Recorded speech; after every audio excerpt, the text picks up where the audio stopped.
And what did General Meade do? He did the very opposite of what he was told to do. He called a council of war in direct violation of Lincoln's orders. He hesitated. He procrastinated. He telegraphed all manner of excuses. He refused point blank to attack Lee. Finally, the waters receded, and Lee escaped over the Potomac with his forces. Lincoln was furious. "What does this mean?" Lincoln cried to his son Robert. "Great God, what does this mean? We had them within our grasp, and had only to stretch forth our hands, and they were ours. Yet nothing that I could say or do could make the army move. Under the circumstances, almost any general could have defeated Lee. If I had gone up there, I could have whipped him myself." In bitter disappointment, Lincoln sat down and wrote Meade this letter. And remember, at this period of his life, Lincoln was extremely conservative and restrained in his phraseology. So this letter, coming from Lincoln in 1863, was tantamount to the severest rebuke. "My dear General, I do not believe you appreciate the magnitude of the misfortune involved in Lee's escape. He was within our easy grasp, and to have closed upon him would, in connection with our other late successes, have ended the war. As it is, the war will be prolonged indefinitely. If you could not safely attack Lee last Monday, how can you possibly do so south of the river, when you can take with you very few, no more than 2/3 of the force you then had in hand? It would be unreasonable to expect, and I do not expect, that you can now effect much. Your golden opportunity is gone, and I am distressed immeasurably because of it." What do you suppose Meade did when he read the letter? Meade never saw that letter. Lincoln never mailed it.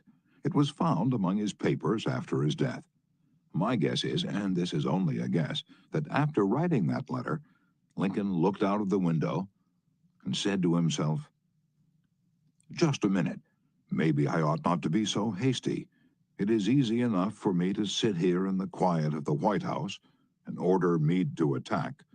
But if I had been up at Gettysburg, and if I had seen as much blood as Meade had seen during the last week, and if my ears had been pierced with the screams and the shrieks of the wounded and dying, maybe I wouldn't have been so anxious to attack either. If I had Meade's timid temperament, perhaps I would have done just what he had done. Anyhow, it is water under the bridge now. If I send this letter, it will relieve my feelings, but it will make Meade try to justify himself. It will make him condemn me. It will arouse hard feelings, impair all his further usefulness as a commander, and perhaps force him to resign from the army." So, as I've already said, Lincoln put the letter aside, for he'd learned by bitter experience that sharp criticisms and rebukes almost invariably end in futility. Theodore Roosevelt said that when he, as president, was confronted with a perplexing problem, he used to lean back and look up at a large painting of Lincoln, which hung above his desk in the White House, and ask himself, "What would Lincoln do if he were in my shoes? How would he solve this problem?" The next time we're tempted to admonish somebody, let's pull a $5 bill out of our pocket, look at Lincoln's picture on the bill, and ask, how would Lincoln handle this problem if he had it? Mark Twain lost his temper occasionally and wrote letters that turned the paper brown. For example, he once wrote to a man who'd aroused his ire, "The thing for you is a burial permit. You have only to speak and I will see that you get it." On another occasion, he wrote to an editor about a proofreader's attempts to improve my spelling and punctuation. He ordered, "Set the matter according to my copy hereafter and see that the proofreader retains his suggestions in the mush of his decayed brain." The writing of these stinging letters made Mark Twain feel better. They allowed him to blow off steam, and the letters didn't do any real harm because Mark's wife secretly lifted them out of the mail, and they were never sent. Do you know someone you'd like to change and regulate and improve? Good, that's fine. I'm all in favor of it. But why not begin on yourself? From a purely selfish standpoint, that's a lot more profitable than trying to improve others. Yes, and a lot less dangerous. "Don't complain about the snow on your neighbor's roof," said Confucius, "when your own doorstep is unclean." When I was still young and trying hard to impress people, I wrote a foolish letter to Richard Harding Davis, an author who once loomed large on the literary horizon of America. I was preparing a magazine article about authors. I asked Davis to tell me about his method of work. A few weeks earlier, I'd received a letter from someone with this notation at the bottom: dictated but not read. I was quite impressed. I felt that the writer must be very big and busy and important. I wasn't the slightest bit busy, but I was eager to make an impression on Richard Harding Davis, so I ended my short note with the words, dictated but not read. He never troubled to answer the letter. He simply returned it to me with this scribbled across the bottom: your bad manners are exceeded only by your bad manners. True, I had blundered, and perhaps I deserved this rebuke, but being human, I resented it. I resented it so sharply that when I read of the death of Richard Harding Davis 10 years later, the one thought that still persisted in my mind, I'm ashamed to admit, was the hurt that he had given me. If you and I want to stir up a resentment tomorrow that may rankle across the decades and endure until death, just let us indulge in a little stinging criticism, no matter how certain we are that it is justified. When dealing with people, let us remember, we are not dealing with creatures of logic. We are dealing with creatures of emotion, creatures bristling with prejudices and motivated by pride and vanity.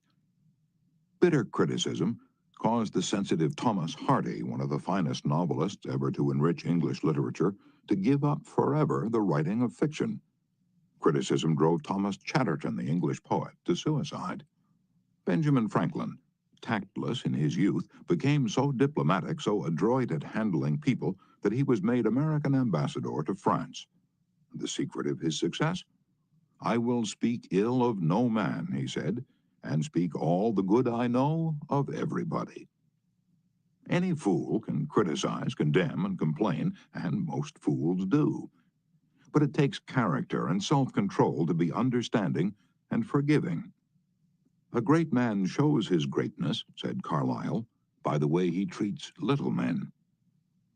Bob Hoover, a famous test pilot and frequent performer at air shows, was returning to his home in Los Angeles from an air show in San Diego.